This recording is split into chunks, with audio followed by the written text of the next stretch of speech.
In this video, I'm going to describe kind of how to make a custom brush out of an image and then also add a little bit more of the brush dynamics to it to kind of get some more interesting results out of your brush. Um, so to start off with, we have this picture of a leaf, and we're basically going to make a brush out of this. So I'm going to double click this background layer. It's kind of a pet peeve of mine. I'm just going to rename it just to make it into a normal layer. And then what I'm going to do is change this image to black and white. So I'm going to go to Image, Adjustments, Black and White.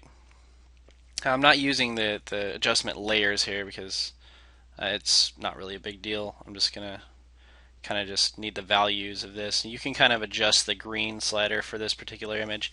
Anytime that you change something to black and white in this way, it's going to ask you, okay, well, what values or what colors of the image do you want to be more, dark or maybe lighter? And you can use these sliders if you want to. Either way, it doesn't really matter. You can just click OK if you don't want to mess with those adjustments. Okay, the next thing you're going to do is go to Image, Adjustments, and then choose Levels. And basically, we need to push this to a more darker, like black and white. So basically, you might want to keep some of this little vein information there if you want. And we're going to kind of shore up this white here. So I'm trying to get rid of this little cast shadow there. I may have to eventually paint that out, but we'll see. I'm just going to go ahead and punch that up a little bit. So just click OK, and well, we have our paw brush loaded from our last video. I'm just going to get my flat round brush here and get that hard edge brush and just sample that white. Just kind of paint this shadow away. It's kind of bugging me, so kind of adjust that. It's not a huge deal. Maybe it's even kind of nice to have a little cast shadow in your brush. Anything that's sort of a grayscale value in a brush is going to be kind of a level of opacity in the with whatever color you have chosen. So let's go ahead and define this brush. So now we have a fully black and white image of it. I'm going to go to Edit, Define Brush Preset, and I'm just going to just call this Leaf. That's fine. And again, the preview is going to look a little squished, but don't worry about it. Your actual brush won't look that way. So I'm going to click OK and hit B on the keyboard to get my brush. And if I go to choose a new brush, all the way at the bottom I can see, okay, these are the brushes I've defined. I can see that leaf is in there. I'm going to click on that and you can kind of see that same representation going on there. So let's go ahead and make a new document. File, File, New, and just a letter size is fine. Click OK. So now we have something to play with. I'm going to make a new layer, and I'm going to switch these. Maybe switch my color to green since leaves are usually green. I click OK. And it's not too interesting at this point. It's just kind of staying in the same orientation, and it's just painting, like a normal brush would, just in a leaf shape. So let's add some more dynamics. What you can do is you can either go to Window, Brush Presets. No, my bad. Sorry. Window, Brushes. It's F5. I know it's so Brush. That's what it is. So you can also just hit F5 on the keyboard to bring that up. That's kind of how I know it. So let's see. So we have some initial settings for this particular brush. We have a direction that we can play with here. You won't really need to play with that at this point. Maybe you want to like straighten it out or something. We'll just kind of, I guess we'll just apply that. That's fine.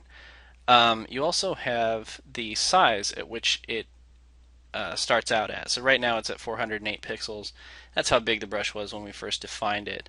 And a lot of times when you define a brush, you want to go back in and kind of adjust it so that it's not so big when it starts out, or whatever it is you want it to do. So I'm just going to punch in like 200 pixels, and that's the size that we'll initialize at. Also, you can adjust the spacing down here. So if you wanted a brush stamp to be a little more widespread, we can kind of see that effect happen here. Okay, so I'm going to undo, and we'll just kind of move down a couple of the more important brush dynamics. So, for instance, we have brush tip shape selected right now. So this menu can be a little confusing because this top one doesn't exactly look like a category because it doesn't have a checkbox next to it, but it is, so just remember that. We're going to jump down to shape dynamics, and what we're going to do is change the shape dynamics. Right now I have a Wacom tablet, so if I wanted to use the pen pressure, I could set the control under the size jitter here to, make my lines wider with the more pressure that I put. But since most of you are working with a mouse, I'm just going to turn that off. And what I'm going to do is just adjust the size jitter. So when we have a leaf, some of the leaves are going to be smaller, some of them will be larger. And when we paint, we now get that same effect. So I'm going to undo that. And another cool thing that you can use is the angle jitter. Now if you crank that all the way up, the angle jitter will kind of rotate the leaves as you paint them, right? So if you wanted to, have like a nice little leaf decoration around the border of something, you could do that way. Also, a cool thing about the angle controller, if we bring that down here, if we go to the control and we change it to, there's a whole bunch of options in here, but I'd say the most useful one is direction. If you click on direction, then when you paint, the leaf will follow the direction of your brush, so you kind of get this cool, you can kind of determine where those leaves are going to be. I can create like a bush if I wanted to. So that's pretty handy. I'm just going to undo all that stuff. So, and again, jitter just means like randomization. So if you wanted to randomize the sizing, you could do that. And without a Wacom pen, size jitter controls really don't work. So let's see. Let's go down to scattering on the left here. And scattering will basically kind of offset the placement of your brush stamp. So if we click and drag, we can see, okay, we're getting some that are kind of being offset and spread about.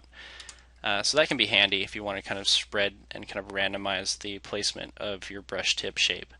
The count is the amount of stamps that get placed down at any one given time, and you want to just kind of, I don't use the count a whole lot because usually, I want to determine how many stamps go down, but that can be useful. The count jitter just basically adjusts the randomization of the count, so some of them will have 2 stamps and 3 stamps and whatever. So I usually leave those off.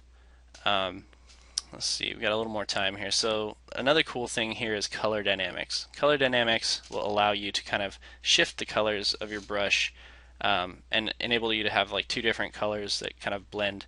So in the front I have, let's just say I have like a yellow for the foreground color, right? And then I change the background color to like more of a red-orange, and I click OK. If we crank up the foreground background jitter, we're referring to these 2 colors here.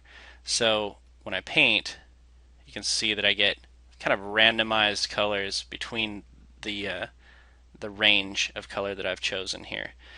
So that's kind of a cool little effect. If I turn that off now, or crank it down a little bit, I can use the hue jitter.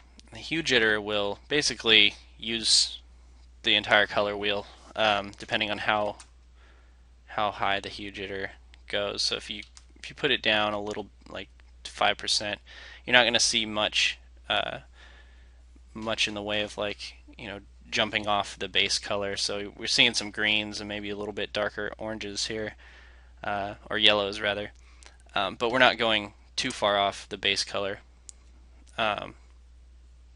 So play around with some of these controls and make some interesting brushes. The last thing that I want to tell you is that your brush will not retain the same settings if you don't save it. So if you set up all these settings and you just close it and you get another brush, you'll lose everything.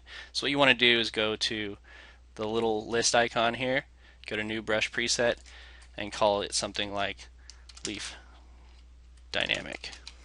Click OK. Now it's in your brush library, and you can always go back and get it, so you can see you have the original one and the one that you've defined settings with. So that's about it for this tutorial.